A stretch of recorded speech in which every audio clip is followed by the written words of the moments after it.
Yeah. So Zaru is a wonderful student. He struggles a little bit, but we love having him. He comes every week. So the first thing that I do when Zaru shows up, and after I've made some connection with him, asked him how his day was, just, chit-chatted for a couple minutes. And that's another thing, y'all. You've got that time chunk. Use a little bit of it for just connection. Because yes, you are a tutor, but in ways you are also a mentor to our kiddos. And so don't let it all be academic. Let there be that time for connection. And our kiddos are super open. Like they'll lay out their whole lives to you sometimes. Some of them are very closed off and some of them have been through a lot and you'd never know. But there are a lot of our kiddos who immediately will tell you all about their lives. So yeah, let some of that time be connection for sure. I want to make sure that I connect with Zaru and that he knows that I'm not just here to check something off a list, but that I care for him. Okay, so Zaru, did you have a great day today? Pretty horrible, but I'm here. Oh, do you want to talk about it? Not really. Okay, well, if you want to talk about it, I'm here. Okay. We'll start our work, and if at any point you feel like you're ready to take a pause and chat, I'm ready to listen. Okay. Okay, awesome. So the first thing that I'm going to do is I'm going to look at the communication sheet. This is your guide. This should tell you what you are doing today for your lesson. It also has a space on here for you to communicate how your lesson went. This is crucial that you fill this out at the end of your session because this tells me what I'm going to do for this next lesson. So if your kiddo is struggling on a page or struggling with a book or it's too easy, I need to know that so that I can adjust accordingly. I have the high level may not even be the right word, but like I have the knowledge of how they are doing academically based on their diagnostic test, based on the little interaction that I have with them academically, but I rely heavily on you because you're the one that's working with them week in and week out. So like Rebecca will tell me, hey, this book is way too easy for Jawan. He should be on a chapter book. Otherwise, he's reading something that's not challenging him and he's not growing, right? Or she might say, listen, Amir missed the last 3 weeks of school. We need to go backwards. And so when you make those connections and when you're working with that kiddo, you're going to be able to tell, like, either you're nailing it, that we're on level, or we need to take a step back or jump forward. So on here, there will be a couple different sections, but I want you to notice right now the boxes are blank, but it says date, iReady lesson, and book title. This tells you what book you should be working on and what lesson in the binder you should be doing. So the book is always going to be in this front pocket. And you'll notice actually that Zaru and Mary helped me with placing books in each of these based on their level. So these are going to be what you're working with today. But the book is in there. That's what you're going to be reading through. And then this Post-it note is going to show you exactly the lesson that you're picking up on. So you can turn straight to that Post-it and you'll notice that your lesson is right in front of you of what you're working on for that day. So for Zaru, he and I are working on compound words today. So if I've looked over this ahead of time, I also know that I can be looking for these in my reading with my student. So, oh, wait a minute. Homework, that's a compound word. What two pieces make up homework? Home and work. Awesome job. So implementing whatever the focus is throughout your lesson is just going to help to make those connections so that they can grow. The reason this lesson is in here for this kiddo is because iReady has determined they have not yet mastered it through their diagnostic. So I'm going to sit down with Zaru and I'm going to pull the book out. All right, Zaru, will you read the title of the book for me? Roots of the Blues. Awesome. Okay, based on the picture and the title, what do you think that this story is going to be about? There's a musician. It looks like it's talking about blues, which that's a genre of music, right? Yeah, it absolutely is. Have you heard any blues music before? No, I don't know what that is. Okay, well, do you think maybe we could find out when we read? Yeah. Let's do it. Okay. So setting the scene for the book before you even open the page, right? Asking some questions, activating prior knowledge. As soon as you open the book, the first thing that you'll notice is a set of vocabulary words. As you're reading, help them be looking for those words. Reading together is not only building fluency, but that vocabulary piece as well. Zaru, will you take a look at those words and can you read those to me? They look a little hard. Okay. appreciate, Very good. barber, choir. That's a tough one. Okay, so we actually read that as choir. Does that word sound familiar to you? Yeah, that's like a bunch of people who sing. Yeah, absolutely. Choir, okay. Released, Yep. relied, Try short I. religious, slavery, teenager. Awesome job. Are there any words on that list that you don't know? What does appreciate mean? Good question. Okay. While we read, that word's going to be highlighted. When we come to it, we're going to use context clues to see if we can figure out the meaning. Okay. Okay, so again, we're really taking our time, y'all. It's been, 5 minutes, and we haven't even started on the first page. That's how it should be. That's the pace you should be going for. All right, so, Saru, would you be more comfortable reading it? You read a page, I read a page, or would you like to do paragraphs? What do you feel comfortable with? Let's do 1 page each. All right, awesome. As we're reading, we're going to take time to stop, to pause. We're going to take time to discuss. We're going to take time to connect pictures with text. Any opportunity that you see to help them dive deeper in the text or understand what they're reading, use it. If I notice that Zuru is getting bored because I'm working too slowly, I can always pick up the pace and say, all right, let's read the full page by ourselves. Again, that's the piece of you just kind of have to go with what you are noticing is going to be effective for you and your kiddo. All right, so as we read, we're looking for those compound words, we're using context clues, we're building our vocabulary, we're stopping and asking questions.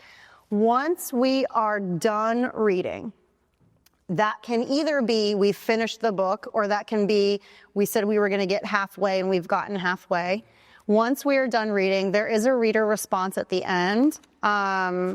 I would take time to talk through those new vocabulary words, but there's a reader response at the end. They don't have to write this down. You don't want writing to get in the way of reading.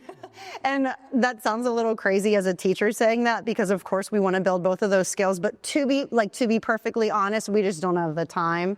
And so unless you have 25 minutes left and they want to write it, it's not a necessity. It's more just a conversation opportunity where you can kind of talk through those. But those are just kind of guided questions to make sure they understood what they read. Okay, so we've read the book. Quick thing. Yeah. With the book, some of our students, depending on who's paired with who, some of them will act like they're understanding what they're reading, but they'll basically guess as they're reading the book. They won't know some of the words. Like Mila, for example, some of the girls, some of the people, they basically fake their way through it and guess. And some of them are really good at it where you won't catch it, but you want to really be attentive while they're reading, because sometimes some tutors won't sit with them and watch them read. They'll kind of just hear them. Mm-hmm. But if you actually follow the words with them, you'll sometimes catch them not saying the words in full, skipping words, or just kind of guessing what it is based on the picture, especially if they're younger. Yeah. Some of the photos can kind of give away what the word means. So just be aware of that. Sometimes they won't actually fully comprehend what they're reading.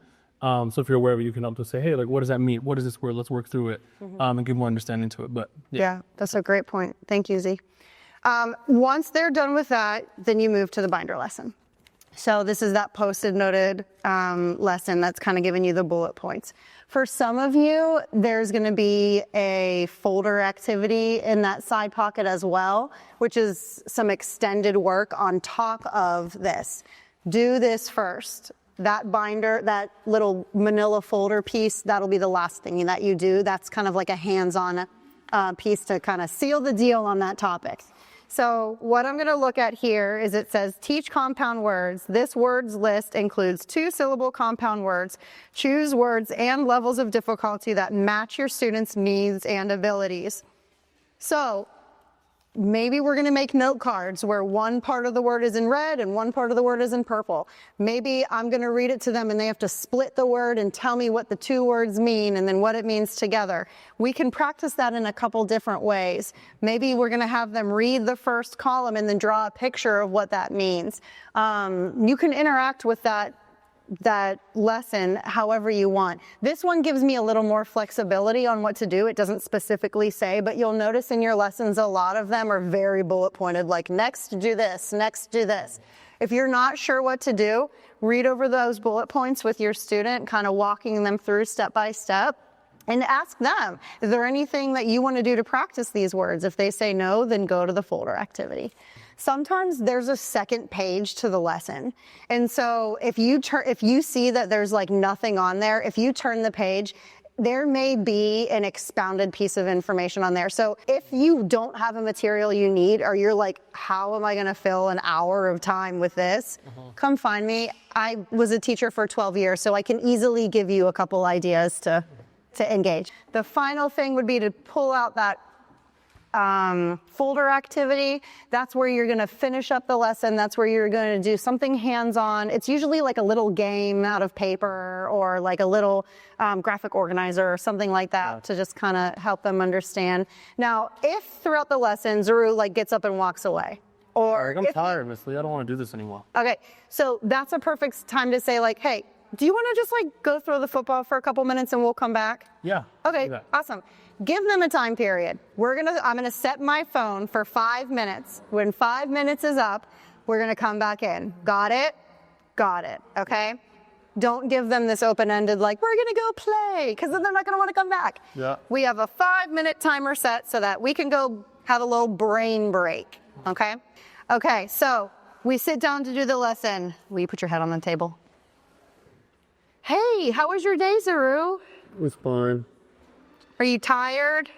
No. No? Did you have a rough day? No. Oh, okay. Why do we have our head on the table? I don't want to be here. Okay. I get that. Sometimes I don't want to do work either, especially after I've had a long day at school. What do we say?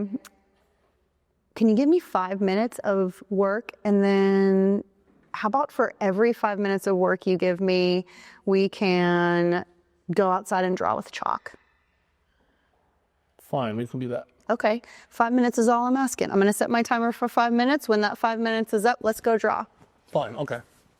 Try little chunks with a reward at the end. If that, of course, he like placated the idea and was like, yeah, sure, okay, chalk stinks. No, but I would also say that's why checking when they first show up and like kind of getting a pulse. I usually say check their pulse. So when they come in, hey, like how's school today? How's life? Especially there's a season where one of our kids, Carson, would just not speak. Like, and he used to be most lively, energetic, talk to everyone. I was like, hey, you good? And me and him are really cool. Like he does trust me a lot. So people he wouldn't speak to, he'd always come to me and tell me stuff. And he just wouldn't talk for like weeks. And I was like, yo, what's going on, buddy? And long story short, after a couple of weeks, I ended up finding out like him and his brother were having a rough time at home and things were going on. They didn't give me the full details, but I could tell. And I was like, hey, like I'm here for you. And it led to like, hey, let's go for a walk. Hey, we don't have to do the lesson right now. If you don't want to talk to me, I'm here, but we don't have to. But if we want to go play a game, let's play a game. And over time, it started to actually become a place where he was like, you know what?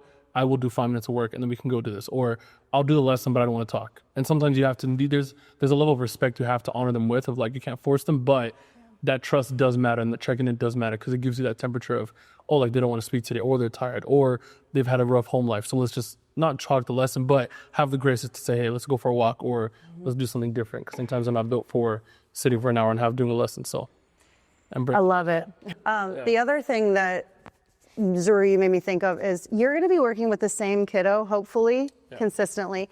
So you will build that relationship to the point where like they will connect with you and work with you the longer that you kind of get to know them. Some of them are going to be easy off the bat. And if there is a challenging day and you can't break through, again, come find me.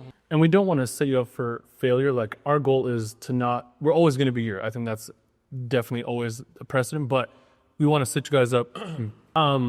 We don't want to leave you guys empty-handed and make you rely only on us to handle those situations. I think the goal is to empower y'all to be able to ask the right questions or know how to check on the pulse and kind of see where they're at, so that it gets to a point where they can now confide in you and not only let it be, myself or you. Yeah. So don't be discouraged. Like you said, it took her 6 months.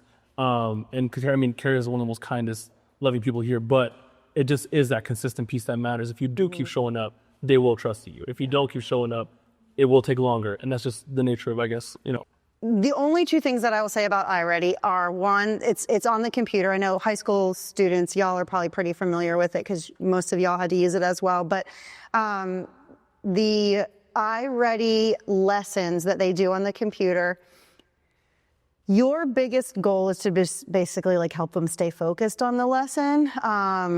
And you can help with the lessons. The diagnostic, which is the thing that we'll start off with, it's like a test to see like what level they're at. You cannot help them at all because it has to be a reflection of what they can do on their own.